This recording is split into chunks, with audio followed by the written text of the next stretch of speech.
누가복음 15장 11절 120쪽입니다. 신약성경 120쪽. 또 이르시되 어떤 사람에게 두 아들이 있는데 그 둘째가 아버지에게 말하되 아버지여 재산 중에서 내게 돌아올 분깃을 내게 주소서 하는지라. 아버지가 그 살림을 각각 나눠 주었더니 그 후 며칠이 안 되어 둘째 아들이 재물을 다 모아 가지고 먼 나라에 가 거기서 허랑방탕하여 그 재산을 낭비하더니 다 없앤 후 그 나라에 크게 흉년이 들어 그가 비로소 궁핍한지라. 가서 그 나라 백성 중 한 사람에게 붙여 사니 그가 그를 들로 보내어 돼지를 치게 하였는데 그가 돼지 먹는 쥐엄 열매로 배를 채우고자 하되 주는 자가 없는지라. 이에 스스로 돌이켜 이르기를 내 아버지에게는 양식이 풍족한 품꾼이 얼마나 많은가. 나는 여기서 줄여 죽는구나. 내가 일어나 아버지께 가서 이르기를 아버지 내가 하늘과 아버지께 죄를 지었사오니 지금부터는 아버지 아들이라 일컬음을 감당하지 못하겠나이다. 나를 품꾼이 하나라 보소서 하리라 할거.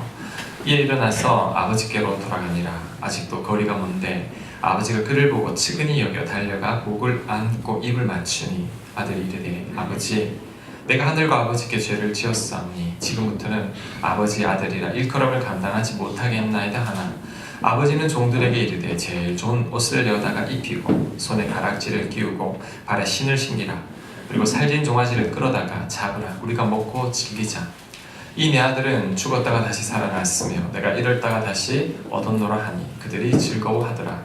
맏아들은 밭에 있다가 돌아와 집에 가까이 왔을 때에 풍악과 춤추는 소리를 듣고 한 종을 불러 이 무슨 일인가 물은데 대답하되 당신의 동생이 돌아왔음에 당신의 아버지가 건강한 그를 다시 맞아들이게 됨으로 인하여 살진 송아지를 잡았나이다 하니 그가 노하여 들어가고자 하지 아니하거늘 아버지가 나와서 권한데 아버지께 대답하여 이르되 내가 여러 해 아버지를 섬겨 명을 어김이 없거늘 내게는 염소 새끼라도 주어 나와 내 것으로 즐기게 하신 일이 없더니 아버지의 살림을 창녀들과 함께 삼켜버린 이 아들이 돌아오매 이를 위하여 살진 종아지를 잡으셨나이다. 아버지가 이르되 예 너는 항상 나와 함께 있으니 내 것이다 내 것이로되 이 내 동생은 죽었다가 살아났으며 내가 잃었다가 얻었기로 우리가 즐거워하고 기뻐하는 것이 마땅하다 하니라. 아멘.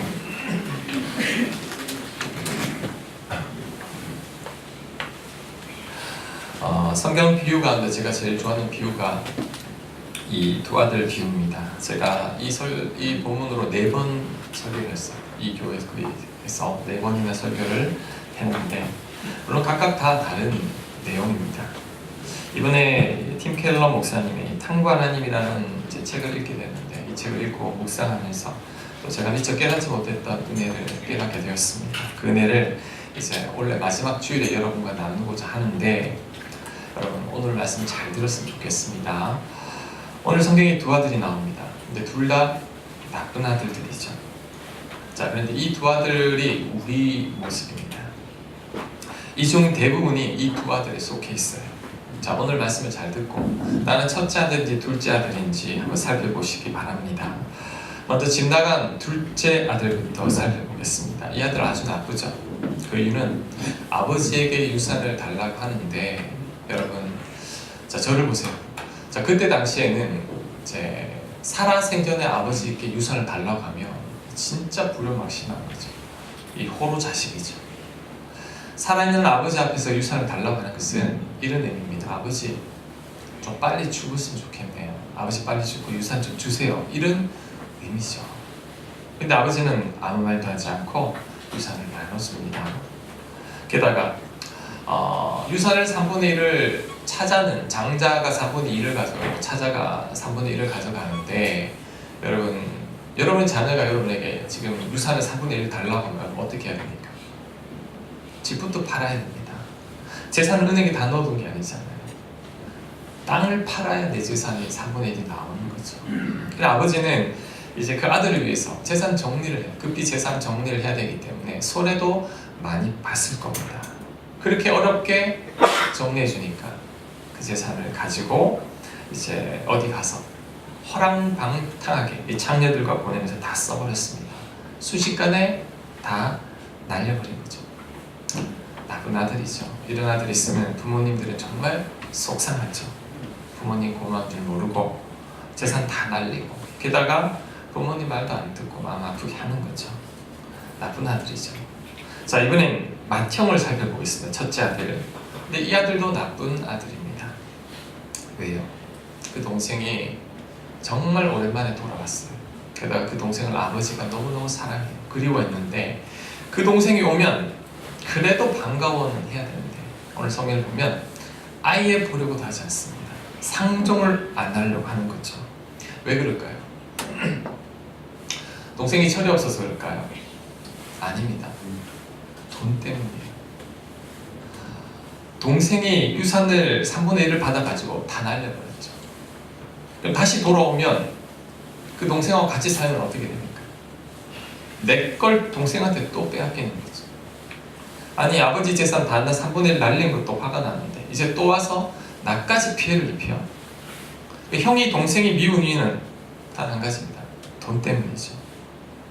결국 두 아들이 똑같습니다. 동생이 아버지 앞에 무리하게 군 이유가 뭐죠? 돈 때문이죠.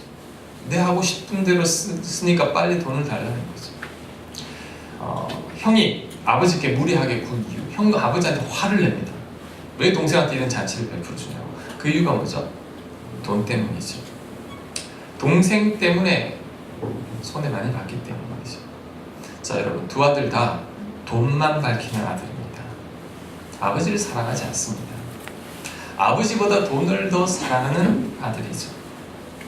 아버지를 단지 자신들의 돈줄로 생각하는 거죠. 자, 이 두 아들을 이제 우리들에게 한번 적용해 보겠습니다. 성경에 나오는 나쁜 사람은 다 나라고 생각하면 됩니다. 자, 우리들도 이 두 아들에 속해 있죠. 자, 그렇다면 먼저 우리 중 누가 둘째 아들인가? 하나님을 믿고는 있지만 여전히 내 마음대로 살고 싶은 거죠. 하나님 말씀 순종하기 싫습니다. 하나님 기뻐하지 않을 것이 뭔지 알아요. 그래도 행합니다. 자, 내 뜻대로 그냥 내 생각대로만 살고 싶죠. 때로는 하나님이 나를 간섭하는 것처럼 느껴져요. 하나님이 때로는 거추장스러워요. 나를 힘들게 하는 것 같습니다. 게다가 돈에 대한 욕심이 있죠. 둘째 아들은 하나님보다 돈을 더 사랑했죠. 우리들 중에도 하나님보다 돈을 더 사랑합니다. 하나님은 그냥 내가 원하는 것을 다 들어주기만 합니다. 자, 그게 내 마음대로 안 될 때는 이제 교회를 떠나기도 하죠. 나는 하나님보다 세상이 더 좋습니다. 교회는 다니지만 나는 그래도 세상이 좋고 때로는 교회를 떠나기도 한다는 거죠. 만약에 여러분이 그렇다면 여러분 둘째 아들일 겁니다. 자, 그렇다면 첫째 아들과 같은 자는 누구인가? 여러분 이거 잘 들어야 됩니다. 자, 첫째 아들은 누구냐? 착하게 신앙생활 잘 하는 자죠. 하나님 말씀도 잘 듣습니다. 교회생활 열심히 합니다. 기도생활, 헌금생활도 잘합니다. 겉으로 보기에는 아무런 문제가 없어요. 그래서 많은 사람들이 칭찬하는 사람이기도 하다는 거죠. 자, 그런데 이렇게 착실하게 사는 동기가 중요합니다. 이렇게 착실하게 사는 이유가 이렇게 살아야지만 하나님이 보상이 있기 때문이죠. 내가 착하게 살았으니 하나님께서 나에게 복 주실 것을 기대하고 있습니다. 내가 하나님 말씀에 순종하며 살았으니 하나님도 나에게 그만한 보상을 해 주어야 한다라고 생각하는 거죠. 자, 29절 말씀 주고 있는데 29절 말씀 제가 읽어보겠습니다. 아버지께 대답하여 이르되 내가 여러 해 아버지를 섬겨 명을 어김이 없거늘 내게는 염소 새끼라도 줘 나와 내 것으로 즐기게 하신 일이 없더니. 이게 무슨 의미냐면 내가 아버지를 여러 해 섬기고 명령에 어김이 없었으면 내게는 적어도 동생보다 더 잘해줘야 하는 거 아닙니까? 근데 이게 도대체 뭡니까 아버지? 이런 뜻이죠. 즉 맏아들과 같은 자들은 내가 착하게 살고 반듯하게 신앙생활 했으니 하나님께서 나에게 복을 반드시 주셔야 한다고 생각합니다. 내 열심과 봉사에 하나님이 당연히 대가를 주셔야 한다고 생각하죠. 자, 결국 이것은 나의 착함과 나의 순종하는 신앙생활이 나를 위해서입니다. 나를 위해 착하게 사는 거죠. 내 자식과 내 가정을 위해서 신앙생활을 열심히 하는 거죠. 내가 이 땅에서 더 많은 복을 받기 위함이죠. 내가 이 땅에서 더 행복하게 살기 위해서 착하게 사는 거죠. 여러분, 결국 두 아들이 똑같습니다. 둘째는 내 마음대로 살기 위해서 아버지에게 돈을 요구했고, 첫째는 나의 선행으로 결국 아버지 것을 가지려는 거죠. 둘 다 아버지를 사랑하지 않습니다. 둘 다 돈을 사랑합니다. 둘 다 아버지를 나를 위한 도구 정도로 생각하는 거죠. 자, 여러분은 이 두 아들 중 어디에 해당됩니까? 아직도 하나님 말씀 순종하기보다 내 마음대로 살고 싶다면 집 나간 둘째 아들일 거죠. 하지만 나의 선행과 종교 생활로 하나님의 보상을 기대하고 있다면 첫째 아들입니다. 그런데 이 둘 다 하나님을 사랑하는 게 아니죠. 하나님을 나를 위한 도구 정도로 생각하는 겁니다. 자, 여러분, 하나님을 내 욕망을 위한 수단으로 생각하는 거죠. 심하게 말해볼까요? 자, 저를 보세요. 이것은 좀 더 심하게 이야기하면 하나님을 나를 위한 우상 정도로 생각하는 거죠. 이것은 타 종교에서 믿는 그들이 믿는 신과 내 하나님을 동급으로 취급해버리는 겁니다. 자, 이런 신앙생활을 하면 어떻게 되느냐 하면 이제 둘째 아들과 같은 경우에는 결국은 죽을 고생하게 되죠. 집 나가서 아버지 품을 떠나보니까 고생하죠. 결국 빈털터리로 하나님 앞에 돌아오게 됩니다. 근데 첫째 아들의 경우는 더 심각합니다. 저는 차라리 둘째가 나을 것 같습니다. 왜냐하면 둘째는 고난 뒤에 하나님의 은혜를, 아버지 은혜를 깨닫게 되었거든요. 근데 첫째는 좀처럼 돌아오지 않습니다. 왜요? 자기가 의롭다고 믿고 있기 때문이죠. 자기처럼 신앙생활하는 것이 옳다고 생각하기 때문입니다. 그러면 내 뜻대로 되지 않을 때 어떻게 되나? 자, 맏아들처럼 하나님 아버지에 대한 불만이 가득합니다. 내가 이렇게 착하게 살았는데 왜 나한테 복을 주지 않습니까? 왜 내 가정이 화목하지 않습니까? 하나님, 내가 이렇게 열심히 교회를 다녔는데 나에게 돌아온 게 이것밖에 안 됩니까? 왜 내 자식들은 남들처럼 잘 안 됩니까? 왜 내가 이런 병에 걸려야 합니까? 하나님께 화가 난 거죠. 제가 이 말씀을 묵상하다가 예전 교회 집사님 한 분이 생각이 났어요. 그분은 교회를 위해서 정말 헌신적이셨던 분이셨어요. 기도 생활, 예배 생활, 큐티 생활, 경건의 모습은 이제 타의 추종을 불허할 만큼 정말 신실한 분이셨죠. 근데 그 집애가 대학 시험에 떨어져 버렸어요. 그 뒤로 교회를 안 나와. 왜 교회를 안 나와? 물어보니까 내가 그렇게 열심히 신앙생활 했는데 하나님 어떻게 내 애가 대학을 떨어지게 하냐고. 이게 바로 맏아들의 신앙이죠. 내가 이렇게 했으니 하나님 이 정도 해달라는 거죠. 맏아들의 신앙을 가진 자들은 자유함이 없습니다. 뭔가 좀 잘못되면 내가 하나님께 열심을 내지 않아서 이렇구나 라고 생각합니다. 하나님께 뭔가 잘못한 게 있어서 나에게 고난이 왔다고 생각합니다. 기도생활 게을리하거나 말씀을 제대로 읽지 않으면 죄책감을 느껴요. 내가 이러면 안 되는데 하나님 날 사랑하지 않을 것만 같은 생각이 드는 거죠. 그리고 내일이 두렵고 불안합니다. 내가 뭔가 잘못하면 내일 뭔가 안 좋은 일이 생길 것 같아요. 그래서 의무감으로 억지로 교회 다닙니다. 안 다니면 안 될 것 같았어요. 교회 안 나오면 큰일 날 것 같았어요. 왠지 하나님 나를 건드릴 것 같은 생각이 드는 거죠. 또한 이런 사람들이 사랑할 줄 모릅니다. 자신처럼 열심을 내지 않는 사람들을 보면 아주 못마땅하게 생각합니다. 자신처럼 착하지 않은 사람들을 보면 밉습니다. 상종하지 않으려고 하죠. 자, 집 나간 동생이 돌아왔을 때 형이 어떻게 반응했죠? 동생을 보려고 하지 않죠. 저런 망나니 같은 동생 필요 없다는 거죠. 꼴도 보기 싫은 거죠. 우리 가문의 수치라는 거죠. 왜 저놈이 내 동생인지 화가 나는 거죠. 여러분, 두 아들 중에 누가 더 문제인 것 같아요? 맏아들입니다. 둘째는 고생한 뒤에 돌아오기라도 했지만 맏아들은 돌아오지 않습니다. 자기만 잘났습니다. 자기만 위롭습니다. 다른 사람 탓하고 정죄만 합니다.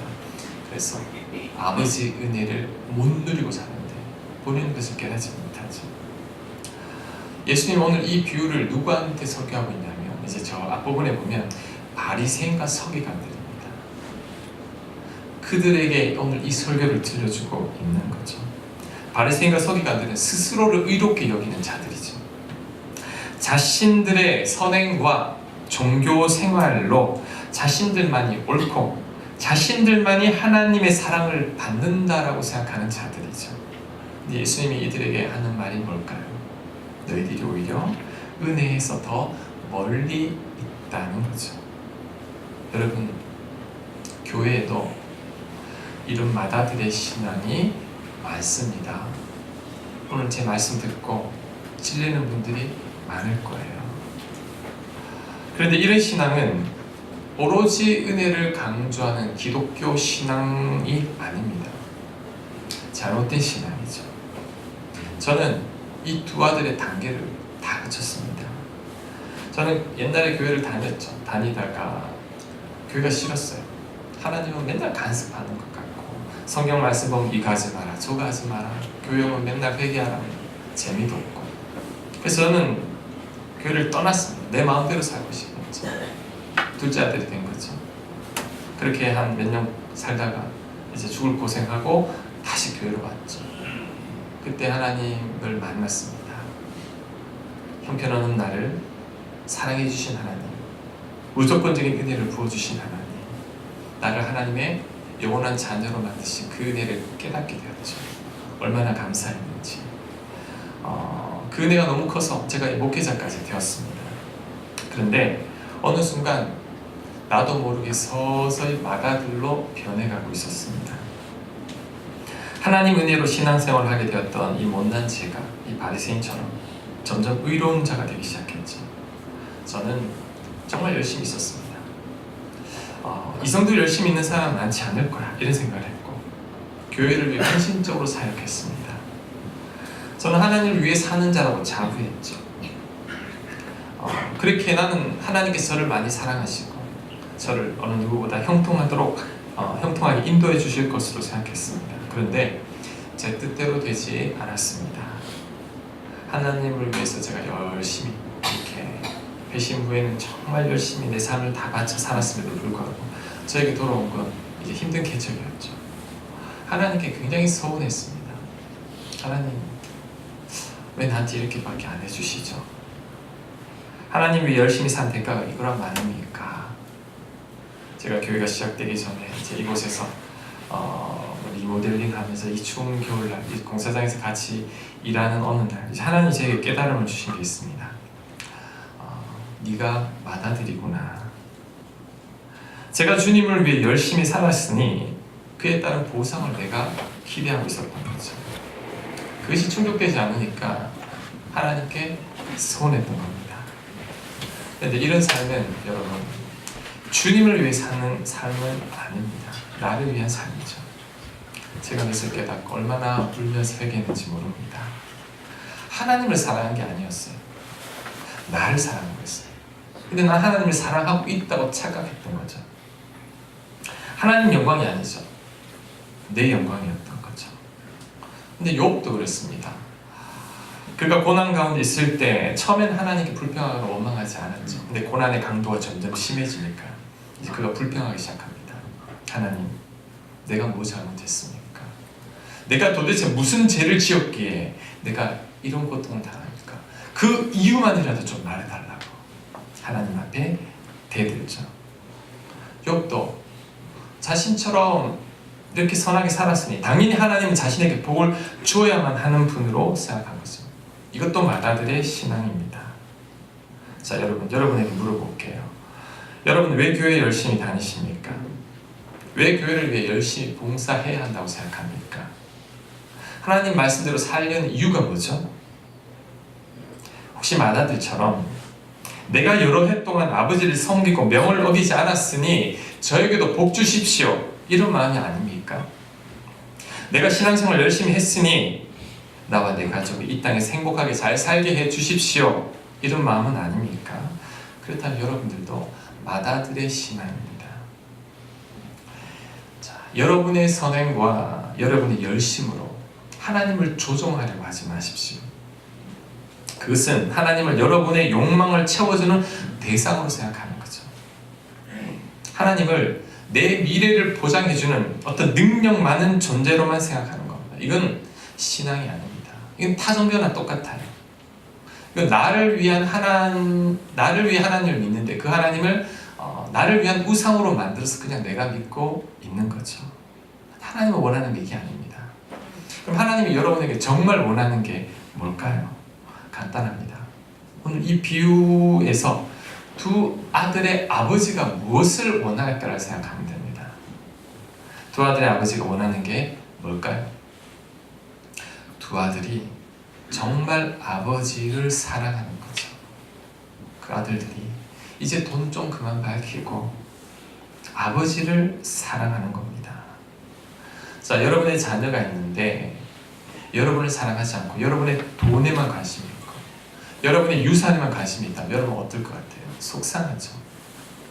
내가 얼마나 사랑하는데 그걸 모르고 내가 가진 시간만 생각하면 마음이 아프죠.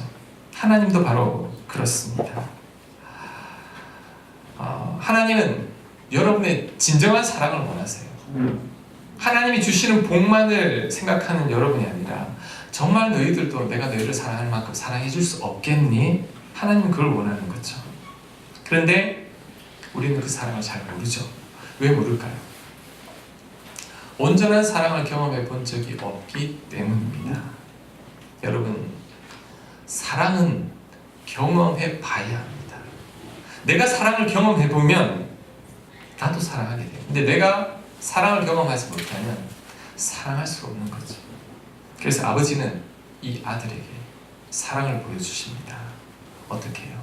제사를 탕진하고 빈털터리로 돌아온 아들에게 달려가서 입 맞추고 좋은 옷을 입히고 반지를 끼우고 좋은 신을 신기고 잔치를 벌이고 제일 맛있는 이제 송아지를 잡아가지고 극진히 대접합니다. 아들은 놀랐죠. 자격이 없는 자죠. 재산을 다 날리고 돌아온 나는 아버지의 아들이 될 자격이 없다고 생각했는데 아버지는 그를 진짜 사랑하는 아들로 극진히 대접했습니다. 아들이 감격하게 되죠. 그 이후로 아버지를 진정으로 사랑하게 됩니다. 더 이상 아버지를 자신의 욕망을 위한 도구로 생각하지 않게 되죠. 도보다 이제는 아버지가 더 좋은 거죠. 하나님도 우리에게 이 사랑을 보여주셨습니다. 우리는 둘째 아들처럼 죽어 마땅한 죄인입니다. 우리는 하나님 별 관심 없어요. 우리들은 돈과 세상의 형통에만 관심이 있죠. 하나님을 우리 욕망을 채워주는 도구 정도로 생각하죠. 근데 하나님은 이런 우리를 사랑하셨죠. 아무런 자격 없는 우리를 하나님의 자녀로 삼아주신 거죠. 영원한 하나님의 자녀로 하나님 곁에 두실 거예요. 우리 모든 죄를 용서하고 그냥 우리를 사랑해 주신 거죠. 예수님은 하나님의 아들이신데 이 땅에 내려와서 내 대신 벌받고 죄값 다 치르고 우리 대신 죽기까지 하셨죠. 그 덕에 우리가 여러분 하나님의 자녀가 됐습니다. 우리는 죽지 않습니다. 죽어도 나는 부활이요 생명이니 나를 믿는 자는 죽어도 살겠고 무릇 살아서 믿는 자는 영원히 죽지 아니하리니 예수님의 말씀이죠. 그 영생을 우리에게 그냥 주었던 거죠. 자, 이 사랑을 보여주셨습니다. 이 사랑을 깨달은 자는, 이 하나님의 놀라운 사랑을 깨달은 자는 더 이상 하나님의 욕망의 도구로 생각하지 않습니다. 둘째 아들처럼 이제 진짜 하나님을 사랑하게 됩니다. 의무감으로 억지로 신앙생활을 하지 않습니다. 더 이상 예전처럼 살지 않습니다. 왜요? 사랑을 말하기 때문이죠. 바울처럼 자신의 삶을 어떻게 저렇게 살 수 있을까가 아니라 나도 저렇게 살 수 있겠다라는 생각이 듭니다. 왜? 내가 그 사랑을 받았기 때문이죠. 예수님이 제자들처럼 내 목숨을 다 바쳐도 아깝지 않을 뿐이다 라는 생각이 듭니다. 왜? 그분이 날 위해 사랑을 보여주셨으니까. 이런 변화는 사랑을 경험해야지만 합니다. 둘째 아들은 경험했죠. 아버지 사랑을. 첫째는 경험 못했습니다. 머리로는 절대 알 수 없습니다. 이렇게 생각하면 돼요. 제가 망고를 아주 늦게 먹었어요. 망고가 맛있다는 말을 들었습니다. 오렌지 같기도 하고 파인애플 맛 같기도 하고 씹으면 식감은 복숭아 같다. 새콤하고 달달하고 뭔 말인지 모르겠어요. 이게 뭔지 먹어보니까 이거였구나. 하나님이 사랑이 이런 겁니다. 경험해보면 알죠. 그 사랑이 얼마나 큰지, 나를 얼마나 사랑하시는지 그걸 알게 되면 바뀌어버려요. 둘째 아들이 되어버리는 거죠. 이제는 아버지가 주는 것보다는 아버지가 좋은 거죠. 다른 거 별로 관심 없습니다. 정말 하나님을 사랑하게 되는 거죠. 기쁨으로 하나님을 섬기게 되는 거죠. 여러분, 이게 신앙생활입니다. 이게 믿음생활이에요. 이 교회는 몰라요, 이걸. 하나님을 그냥 나를 위한 도구 정도로 생각하는 거죠. 그냥 머릿속으로는 하나님이지 진짜 하나님은 아니에요. 나를 위한 돕는 어떤 능력 있는 그냥 돈 많은 아버지 정도로 생각하는 거죠. 그런데 하나님의 그 놀라운 사랑을 경험하게 되면, 그리고 하나님을 진짜 사랑하게 되면 이제 완전히 바뀝니다. 맏아들의 신앙을 버리게 되는 거죠. 감격하고 감사하고 기쁘고, 예전에는 교회 안 오면 안 될 것 같아서 왔는데 지금은 오고 싶어요. 왜? 하나님의 그 은혜를 생각하면 감사하거든요.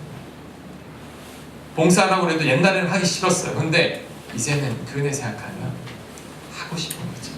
내 몫을 드리고 싶어지는 거죠. 왜? 이미 나는 그보다 더 큰 사랑을 받았기 때문이죠. 이것이 바로 믿음 생활입니다. 이게 진짜 하나님을 믿는 거죠. 이게 기독교의 핵심입니다.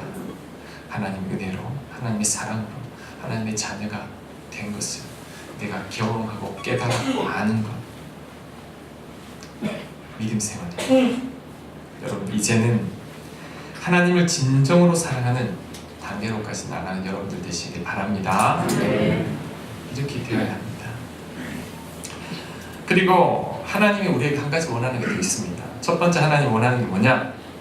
내가 너희를 사랑하는 만큼 너희도 나 좀 사랑해 줄 수 없겠니? 이게 첫 번째고, 두 번째 원하는 게 뭐냐면 그것도 간단합니다. 이 두 아들의 아버지가 원하는 것을 생각하면 되죠. 여러분, 아버지가 맏형에게 원하는 게 뭘까요? 맏아들에게 동생 사랑하는 거죠. 형, 동생을 사랑하지 않습니다. 밉죠. 그 이유도 돈 때문이에요. 이런 형에게 아버지가 하는 말씀이 있습니다. 자, 31절. 아버지가 이르되, 자, 주고 있습니다. 아버지가 이르되, 너는 항상 나와 함께 있으니 내 것이 다 네 것이로되. 자, 무슨 말입니까? 네가 나와 함께 있고, 그래, 네가 내 아들이니 내게 다 네 건데, 네가 모든 걸 다 가졌는데 왜 욕심을 내가지고 동생을 미워하느냐, 그 말이죠. 여러분이 하나님을 소유하면, 여러분이 하나님을 진짜 사랑하게 되면 다 소유한 것과 마찬가지입니다. 왜냐하면 하나님의 것이 내 것이기 때문이죠. 여러분, 하나님이 내 아버지면 하나님의 소유는 다 내 거예요. 하나님이 이 비밀을 가르쳐 준 거죠.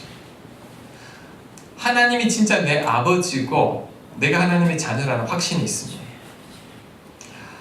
아버지 것을 다 가진 걸 알게 됩니다. 그러면 더 이상 필요한 게 없어요. 이 형이 엄청나게 많이 가지고 있음을 깨달으면 동생 좀 나눠줘도 괜찮아요. 그 때문에 욕심 부리지 않습니다. 그 돈 때문에 동생을 미워하는 일이 그런데 아버지께 다 내 거라는 것을 모르니까 욕심내는 거죠.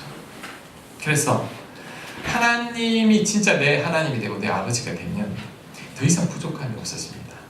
그래서 다윗은 이렇게 말했어. 여호와는 나의 목자시니 내가 부족함이 없으리로다. 그럼 여러분이 부족함이 있는 이유는 아직도 하나님이 여러분의 목자가 아니에요. 머릿속에 있는 하나님이거나 여러분이 경험하지 못한 어떤 절대자이지, 여러분을 돕는 어떤 능력이 있는 분이지, 아직 하나님은 아니라는 거죠. 여러분의 목자가 되지 않았다는 거죠. 그러니 부족하니까 욕심을 내는 거죠. 그러니 만족이 없고, 그러니 내 옆에 있는 사람이 미운 겁니다. 하나님을 정말 사랑하게 되면 내 곁의 사람을 사랑하지 않을 수가 없습니다. 어떻게 해요? 이미 내가 엄청난 사랑을 경험했기 때문에 내가 넉넉해져서 웬만한 사람들은 다 품게 됩니다. 내가 아직 내 곁의 사람들을 제대로 사랑하지 못하는 것은 내가 아직 사랑을 몰라서 그래요. 내가 하나님의 완전한 사랑을 경험하고 나면, 그 어마어마한 사랑을 받고 있음을 알게 되면 내 곁의 사람들 사랑하는 게 어렵지 않습니다. 나 같은 죄인을 용서해 주신 그 사랑, 자격 없는 나를 입양해 주셔서 하나님의 자녀로 삼아 주신 그 사랑, 나를 위해 십자가 지신 예수님의 그 은혜를 생각하면, 야, 내가 받은 게 이렇게 큰데 나 또한 사랑해야겠구나 라는 마음이 생기기 시작합니다. 왜? 내가 사랑을 알기 때문이죠. 이런 사랑을 경험한 자들은 내 이웃도 사랑하게 됩니다. 세상에서 고통받는 사람들을 보면 외면할 수가 없어요. 도와줘야 돼요. 내 삶을 약자들을 위해 헌신하고 싶은 마음이 생깁니다. 왜? 사랑을 알기 때문이죠. 내 인생 없어도 됩니다. 하나님께 다 드려 전혀 아깝지 않습니다. 인도의 성녀 우리 테레사 수녀님 평생을 그렇게 했죠. 나병 환자들을 위해 자신도 나병 환자가 되어 그들을 사랑한 우리 데미안 신부, 자신의 아들을 죽인 자를 양자로 입양한 우리 손영원 목사님, 야, 어떻게 저럴 수가 있지? 그럴 수 있습니다. 여러분도 하나님이 여러분을 얼마나 사랑하는지를 알게 되면, 그 사랑을 깨닫게 되면 여러분도 사랑할 수 있습니다. 왜? 하나님께 사랑을 배웠기 때문이라는 거죠. 오늘 말씀을 준비하다 보니까 누가복음 10장 27절 말씀이 생각났습니다. 우리 같이 한번 읽어보겠습니다. 시작. 내 마음을 다하며 목숨을 다하며 힘을 다하며 뜻을 다하여 주 너희 하나님을 사랑하고 또한 내 이웃을 내 자신과 같이 사랑하라. 저를 보세요. 성경 말씀 전체를 딱 두 개로 요약하면 하나님 사랑, 이웃 사랑입니다. 오늘 예수님께서 이 두 아들 비유를 통해 우리에게 하는 말씀입니다. 내가 너희를 사랑하는 만큼 나 좀 사랑해주면 안 되겠니? 그 다음, 너 동생 좀 사랑해주면 안 되겠니? 그 동생 내가 사랑하는 동생이란다. 이웃 사랑해줘. 두 가지입니다. 원래 주일로는 마지막 예배죠. 제가 여러분에게 꼭 권하고 싶은 말씀이 이 말씀입니다. 여러분 이전에 믿었던 하나님에 대한 신앙, 분명히 말아들을 신앙이 많을 거예요. 이젠 버려야 합니다. 하나님의 은혜를 생각해야 합니다. 십자가 사랑을 생각해야 합니다. 여러분을 사랑하신 하나님의 그 놀라운 사랑을 생각해야 합니다. 그것을 깨닫고 우리도 하나님을 사랑해야 합니다. 여러분 그렇게 내년 하는 우리 하나님 많이 사랑하게 되시길 간절히 바랍니다. 더불어 이제는 내 곁의 사람도 사랑하는 여러분이 되어야 합니다. 하나님을 사랑한다면 내 곁의 사람을 사랑하는 게 당연한 거죠. 하나님 이거 두 개 딱 말씀했어요. 내년 한 해는 하나님 많이 사랑하고 내 곁의 사랑을 내 몸처럼 사랑하는 여러분들 되시길 간절히 축원합니다. 아멘. 자, 오늘 찬양은